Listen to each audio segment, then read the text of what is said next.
Hello dear students, Chandra updates YouTube channel में आपका स्वागत है। उम्मीद है हमारे पिछले वीडियो को आप देख रहे होंगे और आपको कुछ समझ में आ रहा होगा।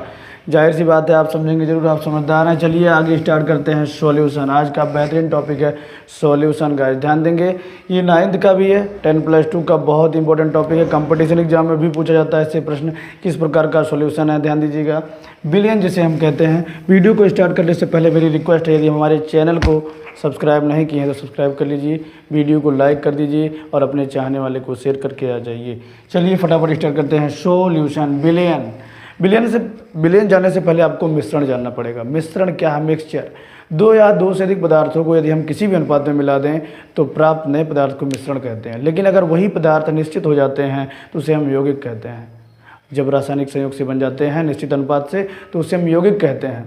लेकिन ध्यान देंगे, वह मिश्रण या वह समांगी मिश्रण आप कह सकते हैं। समांगी मिश्रण क्या है? मिश्रण दो प्रकार के होते हैं, समांगी और विषमांगी। जिन मिश्रण को हम अपनी आंखों से देखकर बता दें इसमें क्या मिला है वो विषमांगी है, और जिन मिश्रणों को हम अपनी आंखों से देखकर ना बता पाएँ इसमें क्या मिला वो समांगी है। जैसे जल में बालू डाल देंगे, जल में बालू डालेंगे, आप बता देंगे तो ये विषमांगी मिश्रण हो गया। जल में तेल डाल देंगे, डूबेगा ही नहीं, जल और तेल का विलयन नहीं बनता, तब भी आप बता देंगे, विषमांगी मिश्रण हो गया। यदि आप दूध में जल डाल दीजिए, दूध में नमक डाल दीजिए, नहीं जान पाएंगे आप, टेस्ट करके नहीं जानना है। नमक में चीनी डाल दीजिए तो आप बता देंगे, क्योंकि जो नमक के दाने बहुत महीन होते हैं और चीनी के दाने बड़े होते हैं, तो ये विषमांगी हो गया। मेरे कहने का सिर्फ यही मतलब है कि जिन मिश्रण को आप देखकर बता दिए कि इसमें क्या मिला है वो विषमांगी है, और जिन मिश्रणों को आपको देखकर नहीं बता पाएंगे इसमें क्या मिला है वो समांगी है। That's clear. चलिए आइए स्टार्ट करते हैं। बिलियन, दो या दो से अधिक पदार्थों के समांगी मिश्रण को बिलियन कहते हैं। दो या दो से अधिक पदार्थों के समांगी मिश्रण को बिलियन कहते हैं। बिलियन मुख्यतः दो पदार्थों से मिलकर बना है, विलायक प्लस विलेय। चलिए स्टार्ट करते हैं। बिलियन इक्वल टू आपका हो जाएगा विलायक प्लस विलेय, विलायक प्लस विलेय। बिलियन में जिस अवयव की मात्रा अधिक होती है उसे विलायक कहते हैं, और जिस अवयव की मात्रा कम होती है उसे विलेय कहते हैं। ध्यान दीजिएगा, विलायक वह होता है जिसमें घोला जाता है, और विलेय वह होता है जो घोला जाता है। एग्जाम्पल के तौर पर अगर हम ले सकते हैं, जल में हमने चीनी घोल दिया तो चीनी जो है उसकी मात्रा कम है तो चीनी विलेय हो गया, घुलने वाला पदार्थ है। जो जल है वो विलायक है। चलिए ऐसे विलयन जिसमें केवल दो पदार्थ हों, एक विलायक और एक विलेय, यानी कि घुलने वाला भी एक और जिसमें घुला वो भी एक, तो इसे कहते हैं द्विअंगी विलयन। और यदि मान लीजिए कि जल में हमने नमक भी डाला और चीनी भी डाला, यानी कि इसमें तीन सब्सटेंस हो गए, जैसे आपका जल हो गया, चीनी हो गया, नमक हो गया, तो इसे हम कहेंगे त्रिअंगी विलयन। विलयन टोटल पदार्थ की अवस्था के आधार पर देखा जाए तो 9 प्रकार के होते हैं गाइस। 9 प्रकार का मतलब ठोस में ठोस, द्रव में द्रव, गैस में गैस, ठोस में द्रव, ठोस में गैस, द्रव में ठोस, द्रव में गैस, द्रव में गैस, द्रव में ठोस। टोटल 9 प्रकार के विलयन आपके होते हैं, जिनका स्टडी आप कर सकते हैं। कर लेंगे थोड़ा अच्छा है, नहीं करेंगे तो डजन मैटर। जैसे ठोस में ठोस का विलयन क्या है? मिश्र धातुएं। जितनी मिश्र धातुएं हैं ठोस में ठोस का विलयन है। द्रव में द्रव का जल और शराब हो गया, गैस में गैस का वायु हो गया। इसी प्रकार से आपके 9 है, टोटल 9। तो उनकी चर्चा हम करेंगे बाद में। सबसे पहले एग्जाम के दौरान हम मोस्ट टॉपिक प्रश्न को देखते हैं, जो विलयन में आपका सबसे ज़्यादा पूछा जाता है, रासायनिक गणना, जिसमें आपका है मोलरता। मोलरता गाइस ध्यान देंगे, जिसे इंग्लिश में कहते हैं मोलैरिटी। मोलैरिटी इसे कैपिटल एम से प्रदर्शित करते हैं। मोलरता आप देखेंगे, मोलरता जो है 1000 ml या 1 लीटर आप कहेंगे। 1000 ml बराबर 1 लीटर होता है, आपको पता। तो ये परिभाषा दो तरह से आप बता सकते हैं। 1 लीटर विलयन में विलेय पदार्थ के मोलों की संख्या। 1 लीटर विलयन में विलेय पदार्थ के मोलों की संख्या। विलेय पदार्थ के मोलों की संख्या उस विलयन की मोलरता कहलाती है। ध्यान देंगे, 1 लीटर विलयन में विलेय पदार्थ के मोलों की संख्या उस विलयन की मोलरता कैपिटल एम कहलाती है। अब आप देखेंगे गाइज कि ये मोलों की संख्या क्या होती है। मोलों की संख्या जब भी आपको निकालनी होगी गाइज, ध्यान देंगे, मोलों की संख्या जब भी आपको निकालना होगा तो पदार्थ का भार ये प्रश्न में दिया रहेगा बटे अणुभार। अणुभार आपको निकालना पड़ेगा, ये आपको निकालने आना चाहिए। जैसे H2O का अणुभार आपको निकालना हो तो हाइड्रोजन का 1H1 परमाणु भार 1 होता है, तो 2H है तो 2 हो गया। ऑक्सीजन का परमाणु क्रमांक 8 और परमाणु भार 16 होता है, लगभग दुगुना, तो 16 2 18, ये जल का अणुभार निकल गया फटाफट। तो मूलतः आपने देखा 1 लीटर विलयन में विलेय पदार्थ के मोलों की संख्या, 1 लीटर विलयन में या 1000 मिलीलीटर विलयन में विलेय पदार्थ के मोलों की संख्या उस विलयन की मोलरता कैपिटल एम कहलाती है। मोलरता का मात्रक देखेंगे आप, इसका मात्रक क्या है गाइज, ये आपको याद रखना है, मोल प्रति लीटर। इसका मात्रक क्या हो जाएगा, मोल प्रति लीटर। समझ में आ रहा है, ये मोल प्रति लीटर इसका मात्रक हो गया। इसी के साथ कभी कभी बच्चे फंस जाते हैं मोलरता और मोललता में। चलिए हम मोललता को भी देख लेते हैं। मोलरता आपने देखा कैपिटल एम, इसके बाद हम देखते हैं मोललता। मोललता, मोलैलिटी, मोलैलिटी। देखिए कैपिटल एम है तो मोलरता है, स्मॉल एम है तो मोललता है। मोलरता का मात्रक मोल प्रति लीटर और मोललता का मोल प्रति किलोग्राम, मोल प्रति किलोग्राम। मोलरता में हमने क्या लिया था, 1 लीटर विलयन। मोललता में हम क्या लेंगे, 1 किलोग्राम विलायक। सिंपल समझिएगा आप, 1 किलोग्राम विलायक में विलेय पदार्थ के मोलों की संख्या उस विलायक की मोललता कहलाती है। क्लियर है, आप देखेंगे 1 किलोग्राम विलायक, विलायक मतलब जिसमें घुलेगा, 1 किलोग्राम विलायक में विलेय पदार्थ के मोलों की संख्या, विलेय पदार्थ के मोलों की संख्या, मोलों की संख्या उस विलायक की मोललता कहलाती है। इसे स्मॉल एम से प्रदर्शित करते हैं, इसका मात्रक मोल प्रति किलोग्राम है। चलिए फटाफट हम देख लेते हैं इस पे न्यूमेरिकल किस प्रकार से आप लगाएंगे, किस प्रकार से आप न्यूमेरिकल लगाएंगे गाइस, ध्यान देंगे मोलरता पर। पहला क्वेश्चन आपका है 5.85 ग्राम,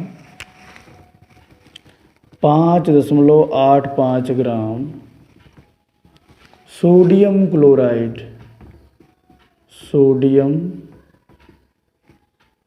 क्लोराइड 250 मिली जल में घोला गया, 250 मिली जल में घोला गया।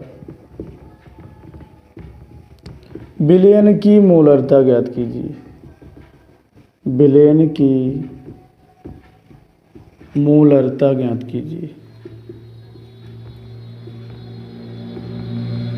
सबसे पहले तो हम देखते हैं फार्मूले को। सबसे पहले आपको फार्मूला याद होना चाहिए, मोलरता, मोलरता कैपिटल एम, विलेय पदार्थ के मोलों की संख्या, विलेय पदार्थ के मोलों की संख्या। बोर मत होइएगा, थोड़ा इम्पोर्टेंट है, ये रासायनिक गणनाओं से संबंधित है। बटे में विलयन का आयतन, विलयन का आयतन, वो भी किस में, लीटर में, ये आपको ध्यान देना है। चलिए सबसे पहले हमें दिया क्या है, 5.85 ग्राम सोडियम क्लोराइड दिया है और 250 ml जल दिया है। तो ये जो 250 ml जल दिया है इसे कहीं ना कहीं हम लीटर में कर लेंगे। लीटर में जब भी हम कन्वर्ट करेंगे तो 250, 1 लीटर में 1000 ml होगा, 250 चौके कितना हो जाएगा, 1000, 4 से भाग करेंगे 0.428, 4 पंजे 20, 0.25 आ गया लीटर। और विलेय पदार्थ के यदि हम मोलों की संख्या ज्ञात करें, मोलों की संख्या, मोलों की संख्या के लिए हमने फार्मूला बताया था, पदार्थ का भार बटे अणुभार। पदार्थ का भार कितना है, 5.85 ग्राम। और अणुभार कैसे आप निकालेंगे, अणुभार NaCl है, NaCl का अणुभार, Na का परमाणु भार है 23 और Cl का है 35.5, तो ये कुल मिला के आपका हो जाएगा 58.5। क्या हो जाएगा गाइज, 58.5। इसको भाग करेंगे 1/10 बराबर आ जाएगा 0.1। कितना आ जाएगा, 0.1। यदि आपका 0.1 आ गया तो चलिए मोलरता हम ज्ञात कर लेते हैं। मोलरता ज्ञात करने के लिए पदार्थ के मोलों की संख्या 0.1 और ये विलयन का आयतन 0.25। यदि हम भाग करवा दें इसमें 100 से तो ऊपर हो जाएगा 10 और नीचे हो जाएगा 25, 5 से काट देंगे 2 5 10 5 25, फिर 5 से काटेंगे, 5 चौक के 20, 0.4 मोल प्रति लीटर, मोल प्रति लीटर। ये गाइस ध्यान स्क्रीनशॉट आप ले सकते हैं। किस प्रकार से यहाँ मोलरता का हमने लगाया, न्यूमेरिकल प्रश्न देख सकते हैं। 5.85 ग्राम सोडियम क्लोराइड 250 मिली जल में घोला गया।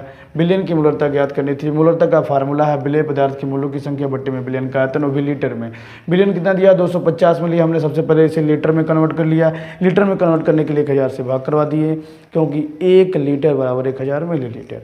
क्या गया 0.25। मोलों की संख्या होता है पदार्थ का भार बटे पदार्थ का अणुभार। टोटल आपका मिला के कितना हो गया 0.1। ला के फार्मूले में हमने रख दिया, दशमलव को हटा के सॉल्व कर दिया, 0.4 मोल प्रति लीटर आ गया। इसका स्क्रीनशॉट ले सकते हैं आप, स्क्रीनशॉट गाइस ले सकते हैं आप। चलिए मोललता पर एक प्रश्न देख लेते हैं। मोललता पर एक प्रश्न देख लेते हैं।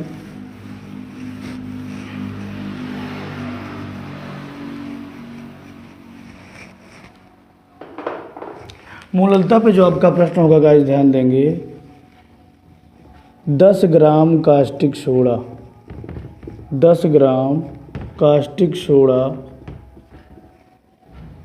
को 500 ग्राम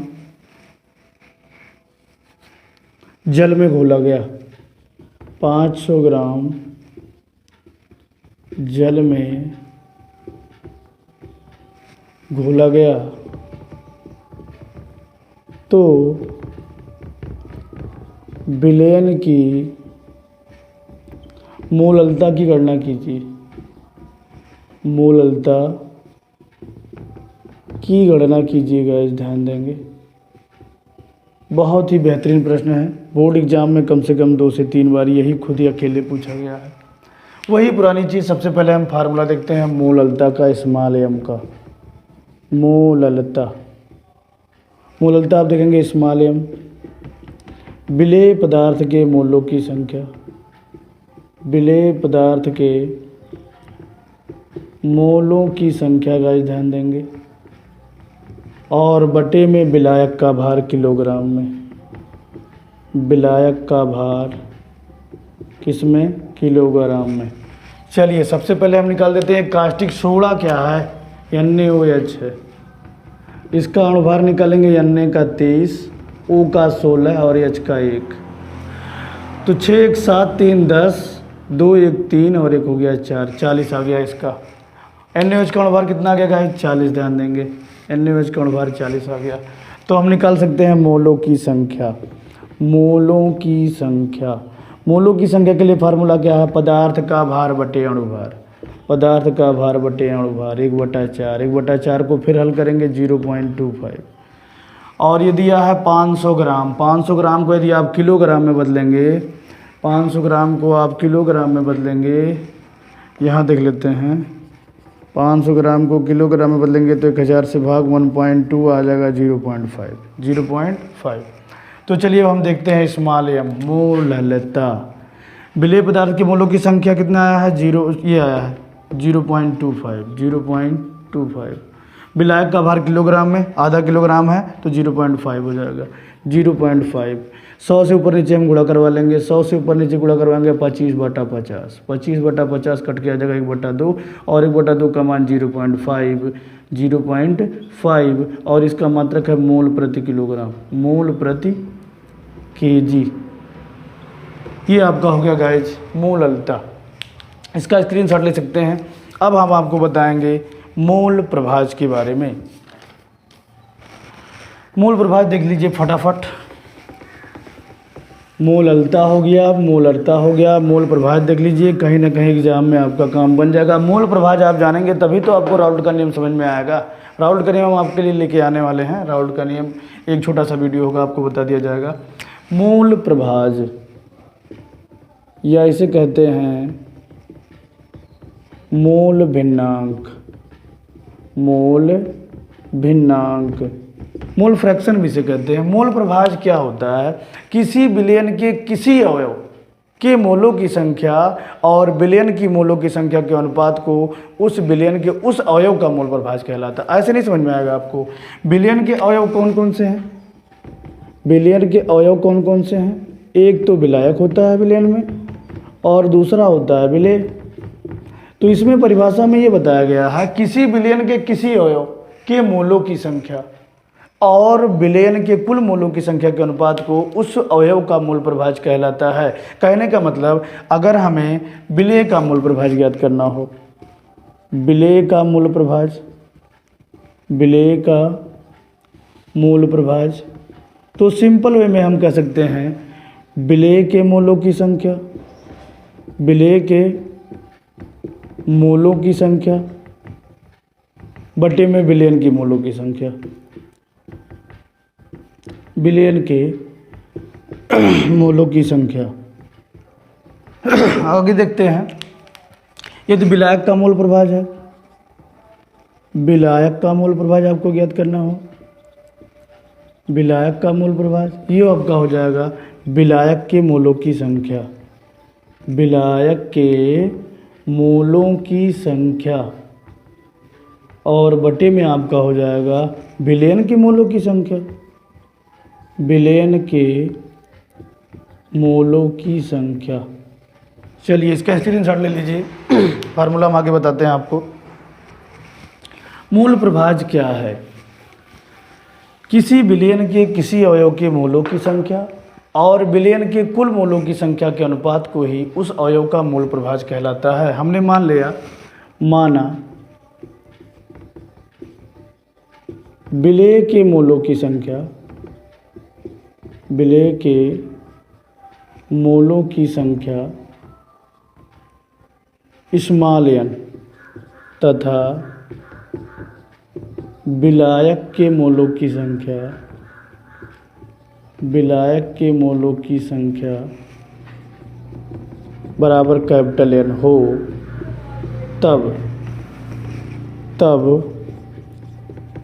विलायक का मूल प्रभाज, विलायक का मूल प्रभाज जिसे जाई ए कहते हैं, कहीं कहीं एक्स ए आ गया है, अब जहाँ जाई ए हो जाएगा n, विलायक का ऊपर रहेगा बटे में n प्लस n।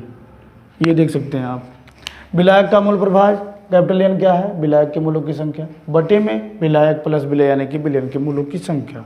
अब हम देख सकते हैं विलेय का मूल प्रभाज, विलेय का मूल प्रभाज जिसे हम कहते हैं जाई बी स्मॉल n बटा n प्लस n, विलेय पदार्थ की मूलों की संख्या बटे में विलयन के मूलों की संख्या। ध्यान दीजिएगा, मूल प्रभाज का कोई यूनिट नहीं होता, मूल प्रभाज का कोई मात्रक नहीं होता। आप इसका स्क्रीनशॉट ले सकते हैं।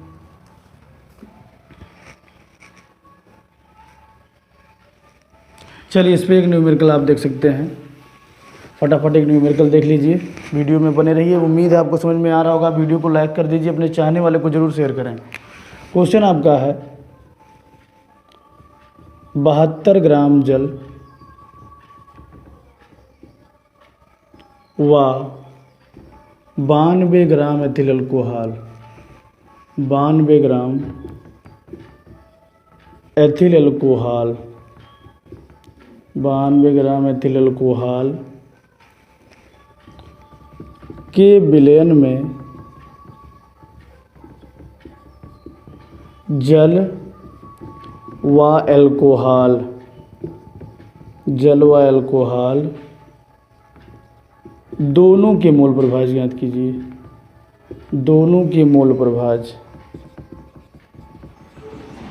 मोल प्रभाज ज्ञात कीजिए। दोनों के मूल प्रभाज में आप देख सकते हैं 72 ग्राम जल है और 92 ग्राम एथिल अल्कोहल। एथिल अल्कोहल का सूत्र आपका हो जाएगा C2H5OH, इसे एथेनॉल कहते हैं। इसका अणुभार फटाफट निकाल लीजिए। कार्बन कितना है? कार्बन 2 है, कार्बन का एक कार्बन का अणुभार कितना है? 12, तो 12 दूना 24 ये हो गया और प्लस 5 हाइड्रोजन हो गया और एक आपका हो गया ऑक्सीजन 16 और हाइड्रोजन एक 17 हो गया। 7 4 11 और 11 5 16 हो गया आपका। आगे आप देखेंगे 2 1 3 1 4 46 हो गया। और जल का अणुभार तो आपको पता ही है, जल का अणुभार है 18। तो सबसे पहले हमें जल और अल्कोहल के मोलों की संख्या ज्ञात कर लेते हैं। हल में आप देखेंगे जल के मोलों की संख्या, जल के मोलों की संख्या कितना हो जाएगा गाइज? ध्यान देंगे, पदार्थ का भार बटे अणुभार, 18 चौके 72, 4 आ गया। एथिल अल्कोहल C2H5OH के मोलों की संख्या, इसका आपका हो जाएगा 92 बटा में 46, 46 दूना 92, ये 2 आ गया। अब फटाफट हम निकाल सकते हैं जल का मोल प्रभाज निकाल सकते हैं और एथिल अल्कोहल का। अगर हम निकालें जल का, H2O का मोल प्रभाज, H2O का मोल प्रभाज का मतलब हो जाएगा जल के मोलों की संख्या, जल के मोलों की संख्या 2 और 4 और बटे में विलयन प्लस विलायक यानी कि 4 + 2 यानी कि हो गया 6, 4 बटा 6, 2 बटा 3, हल करेंगे 0.66 आता रहेगा। ये इसका कोई मात्रक नहीं होता, ध्यान दीजिएगा। 0.67 भी आप इसे कहते हैं या 667 कह सकते हैं आप। आगे देखेंगे C2H5OH के मोलों की संख्या, C2H5OH के मोल प्रभाज, मोल प्रभाज ये आपका हो जाएगा C2H5OH के मोलों की संख्या और बटे में कुल मोलों की संख्या, ये हो जाएगा 2 बटा 6, कट के आ गया 1 बटा 3 और 1 बटा 3 का भी क्या हाल है, 3 × 6 = 18, 3 × 3 = 9, 0.33 ये आपका आता रहेगा। तो इस प्रकार से हमने निकाला मोल प्रभाज 72 ग्राम जल व 92 ग्राम एथिल अल्कोहल के विलयन में जल व अल्कोहल दोनों के मोल प्रभाज ज्ञात करने थे। सबसे पहले हमने क्या किया, दोनों का अणुभार निकाला। C2H5 का अणुभार 46 है, जल का अणुभार 18 है। उसके बाद दोनों की मोलों की संख्या हमने निकाला, जिसमें जल के मोलों की संख्या आ गया। मोलों की संख्या बराबर क्या होता है, पदार्थ का भार बटे अणुभार, पदार्थ का भार 72 बटे 18, 18 चौके 72 हो गया। और C2H5 के मोलों की संख्या हो गई 92 बटा 46 यानी कि 46 दूना 92 आपका हो गया। H2O का मोल प्रभाज आप देखेंगे, H2O का मोल प्रभाज यानी कि H2O के मोलों की संख्या बटे में पूरे विलयन की मोलों की संख्या आ गया 4 बटा 6, 2 बटा 3, सॉल्व कर लिए 0.667 आ गया। और C2H5OH का मोल प्रभाज यानी कि C2H5 की मोलों की संख्या बटे में विलयन की मोलों की संख्या, कुल मिला जुला के आपके आ गया 0.33। तो उम्मीद है आपको समझ में आया होगा। विलयन का पार्ट 1 था। राउल्ट के नियम के लिए भी आपके लिए वीडियो हम बना देंगे, राउल्ट का नियम आप देख लीजिएगा।